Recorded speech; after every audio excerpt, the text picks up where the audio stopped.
copains professionnels de la montagne et on aime profiter de la verticalité sous toutes ses formes et en toutes saisons. La plupart des alpinistes aimeraient pouvoir rentrer après le sommet. Malheureusement, c'est pas ça la montagne. Quand on est au sommet, on est loin d'avoir fini.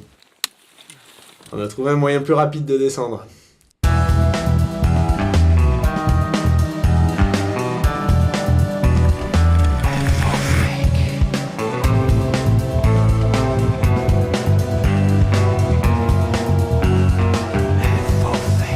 C'est trop froid, le trash jump c'est vraiment physique. Ce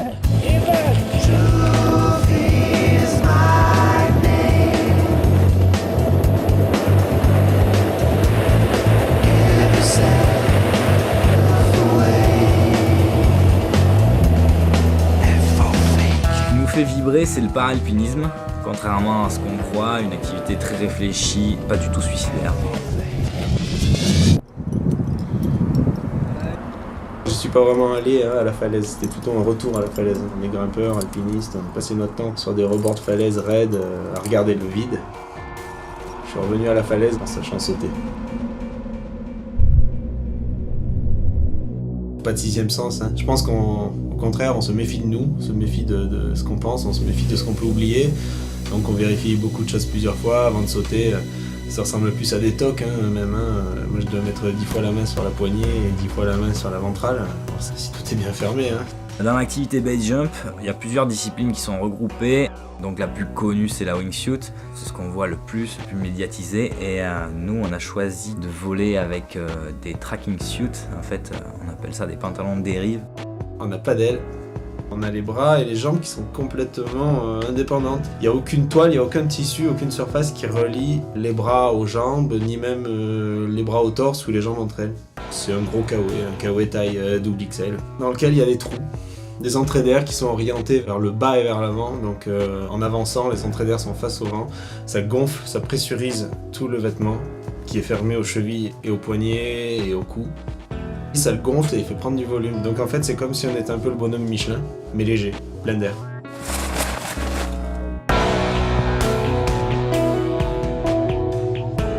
Ça augmente notre surface, donc notre portance.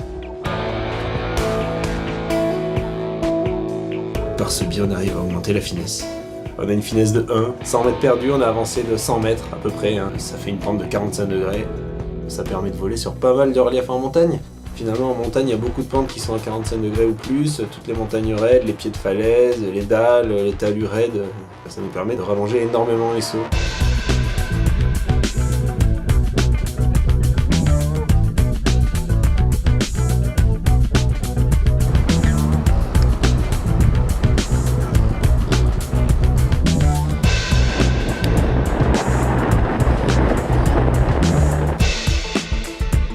On est sans cesse en train de corriger l'angle de vol. C'est ça qui est difficile en fait.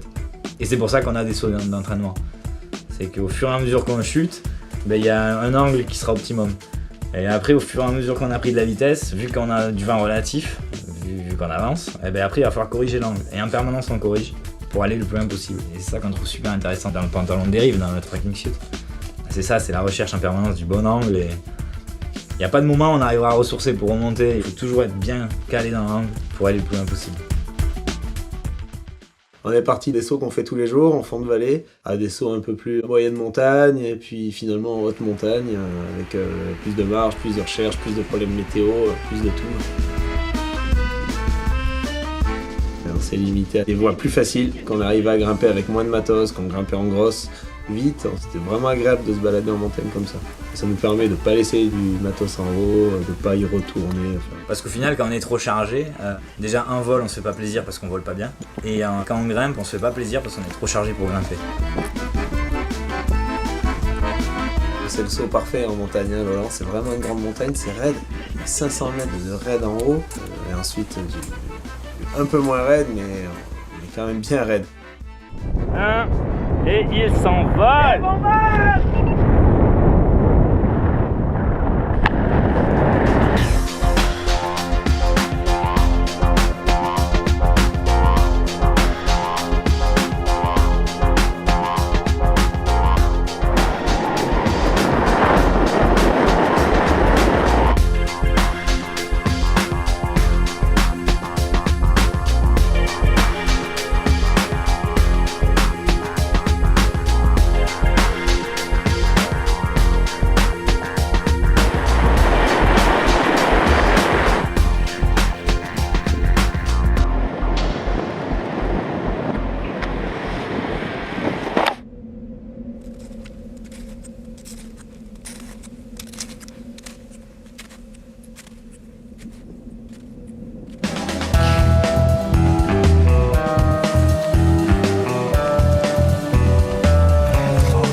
Cette discipline demande beaucoup d'entraînement, de la préparation physique et un tas de choses qui fait que ça se rapproche du haut niveau, oui. Parce qu'on n'a pas le choix. Ça reste un sport dangereux si on n'exécute pas tout correctement.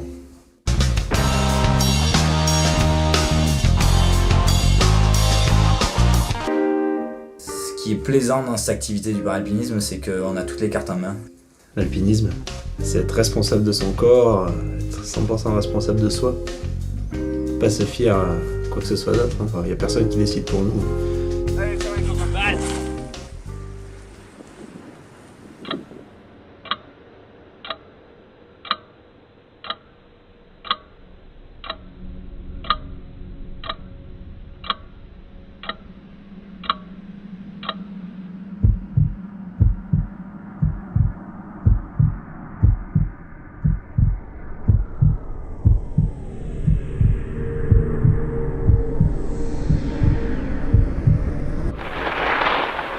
C'est le petit ver qui ronge, on a fait ça et puis on se dit tiens, qu'est-ce qu'il peut y avoir d'autre de pareil ou d'encore mieux? Qu'est-ce qu'on aurait pu rater de super et qui n'a pas encore été fait?